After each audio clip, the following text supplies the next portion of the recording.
Messieurs, dames, bonjour, Jérémy, conseiller commercial Groupe Morin. Suite à la crise sanitaire que nous traversons, le groupe a souhaité prendre soin de vous et de ses collaborateurs. C'est pourquoi dans cette vidéo, nous allons vous expliquer toutes les fonctionnalités de la Ford Fiesta.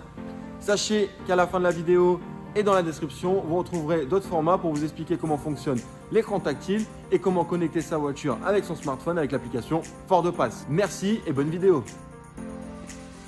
Au niveau du coffre, vous retrouverez soit une roue de secours, soit un kit anti-crevaison. La roue de secours, pour enlever celle-ci, il faut tourner ceci. Et une fois la roue de secours enlevée, vous retrouverez dessous le clic.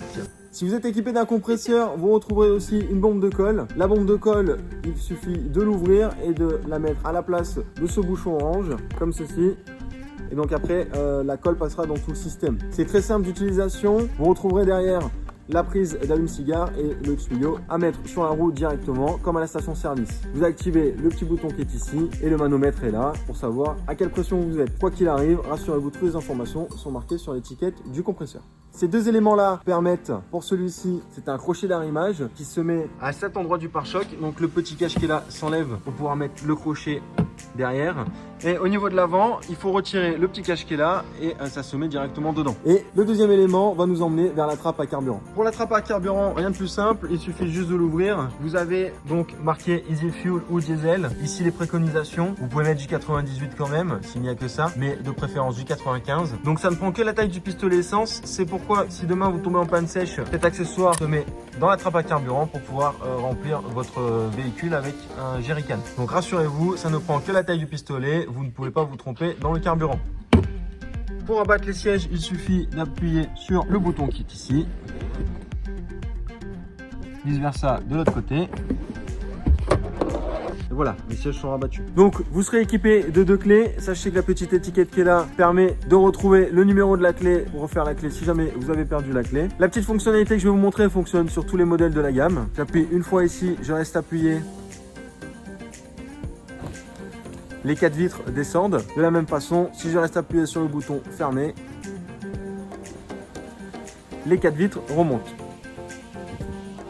Si demain il n'y a plus de batterie dans la clé ou dans la voiture, pas de panique, il suffit d'appuyer ici et là.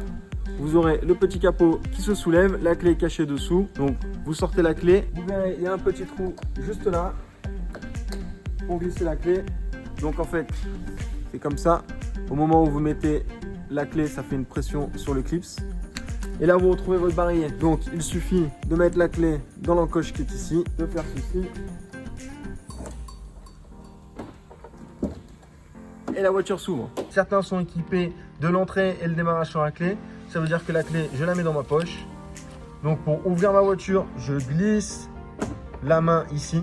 Ça ouvre la voiture, ça crée un champ magnétique. Et pour la fermer, j'appuie sur les 3 petits traits. Les commandes au niveau de la porte conducteur, donc les 4 vitres électriques, sachez que quand il y a le petit chrome comme ça veut dire qu'elles sont toutes à impulsion, ça veut dire que je mets un seul coup pour remonter et pour descendre dans la vitre. Tout simplement. Ça c'est pour abattre les rétroviseurs de l'intérieur. Vice versa pour les réouvrir. Ça c'est pour bloquer les vitres à l'arrière, donc vous êtes le seul chef à bord des 4 vitres. Enfin, sauf du passager, c'est surtout pour les enfants à l'arrière. Et ici pour régler le rétroviseur de gauche avec le pad qui est ici et vice versa pour le rétroviseur de droite. Là, on retrouve les commandes des feux. Ici, je suis sur 0 feu allumé, les veilleuses, les croisements, l'allumage automatique des feux. Ça veut dire que je ne touche plus à rien. Les feux s'allument et s'éteignent tout seuls. L'anti-brouillard avant, l'anti-brouillard arrière. Ici, si j'appuie là, vous entendez un petit cran, c'est pour régler l'assiette. Ça veut dire que si jamais vous êtes chargé derrière, au lieu d'éclairer les arbres, vous redescendez votre faisceau lumineux pour ne pas éblouir les gens en face. Et ça, c'est pour l'intensité d'éclairage du tableau de bord. Ici, vous avez le commodo des clignotants et des feux. Ce dessin correspond à l'aide au maintien de la voie. Pour l'activer, il suffit d'appuyer ici. Et dans ce cas-là, sur votre tableau de bord, vous retrouverez le dessin d'une voiture avec des lignes. Ça veut dire que l'aide au maintien de la voie est activée. Et si je veux le désactiver, je rappuie un coup là et ça le désactive. Au niveau des commandes au volant, vous retrouverez donc le régulateur et limiteur de vitesse. Ça s'active très simplement. Je ne suis pas en train de conduire, donc je vais vous montrer avec le limiteur, mais le régulateur fonctionne de la même façon. Le limiteur 30 s'est affiché sur le tableau de bord. Donc je monte et je descends tout simplement pour atteindre la vitesse que je souhaite. Si j'appuie sur CAN, ça le désactive. Vous voyez, il est désactivé. Si j'appuie sur résumer, ça me le réactive à la valeur que j'ai prédéfinie. Et pour totalement le désactiver, j'appuie sur limiteur. Voilà, il est retiré. Ensuite, les boutons qui sont ici sont toutes les commandes pour le tableau de bord. Ça veut dire que si jamais je veux rentrer dans les menus du tableau de bord, j'appuie sur les 3 petits traits ici. Vous voyez, je suis dans les menus du tableau de bord. Les hoquets se montent et se descendent. Si je veux rentrer dans un menu, j'appuie sur OK directement. En montant et en descendant les hoquets, vous voyez bien qu'ici, il y a un menu déroulant. Donc au moment où je descends, je passe à travers des menus comme la radio, le téléphone, le GPS, médias, réglage du véhicule. On va aller dans réglage du véhicule, comme ça on va vous montrer pour la pression des pneus. Donc si je veux rentrer dans réglage du véhicule, j'appuie sur les 3 petits traits. Là j'ai toutes les informations, les assistances conducteurs, réglage du véhicule, MyKey. MyKey c'est une deuxième clé que je peux programmer si je prête ma voiture à un jeune conducteur. Il ne peut pas mettre le son à plus de 5, il ne peut pas rouler à plus de 100 km/h. Et vous pouvez aussi faire en sorte qu'il ne désactive aucune aide à la conduite. Pour remettre à zéro la pression des pneus, donc il suffit d'aller dans réglage véhicule, vous appuyez sur les 3 petits traits pour entrer dans le menu. Dans ce cas là vous allez aller dans information et vous cherchez à travers le menu pression des pneus. J'y suis déjà, donc j'appuie sur pression des pneus et là vous voyez par exemple, donc j'ai 2,5, 2,5, 2,2. Si je reste appuyé sur le OK qui est ici, ça me mémorise la pression des pneus. Et là, dans ce cas-là, ça veut dire que c'est OK et que ça m'éteindra le voyant de pression des pneus. Donc les petits macarons que vous trouverez ici, c'est pour la lecture des panneaux. Ça veut dire que la voiture lit les panneaux pour savoir dans la portion où vous roulez, si jamais vous n'avez pas été attentif, à combien il faut rouler. Au niveau de l'écran tactile, je vous inviterai à aller voir directement la vidéo qui s'affiche avec le petit d'info en haut pour mieux comprendre comment fonctionne tout ça. Pour allumer la climatisation, vous appuyez directement sur le bouton qui est ici. Là, c'est pour régler le niveau de ventilation.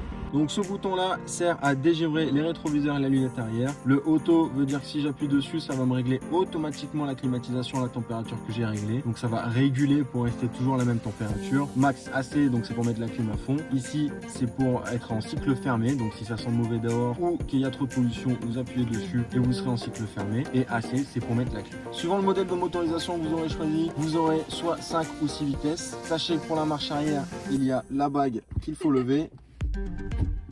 La marche arrière est activée. Donc un port USB devant, une prise 12 volts ici. Là, c'est pour mettre la clé. Si demain il n'y a plus de batterie pour que ça fasse un champ magnétique, ça la reconnaisse. Ici, c'est pour désactiver le start and stop. Si jamais je suis dans les bouchons, que je n'arrête pas de freiner, avancer, freiner, avancer, ça peut être un peu embêtant. J'appuie dessus, le off va s'afficher, ça veut dire le start and stop est désactivé. Mais au moment où je veux sortir de la voiture, il va se remettre par défaut comme ceci. Ça, c'est l'anti-patinage, ce qui veut dire que si jamais j'appuie dessus, il y a le voyant off ici de la voiture qui s'est mis.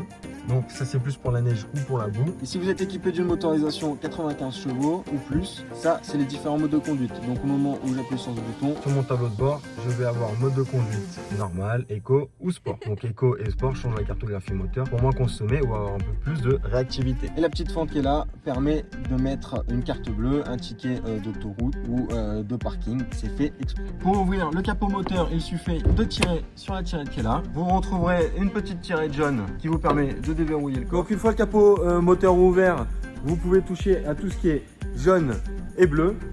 Donc ici on aura le niveau de lave-glace. Là c'est le vase d'expansion pour l'eau. Attention à ne jamais ouvrir un chaud. Là pour le niveau d'huile et le bouchon de remplissage est ici. Voilà pour cette partie, c'est terminé. Merci de votre confiance et je vous laisse regarder les autres vidéos pour prendre en main le côté multimédia de votre véhicule.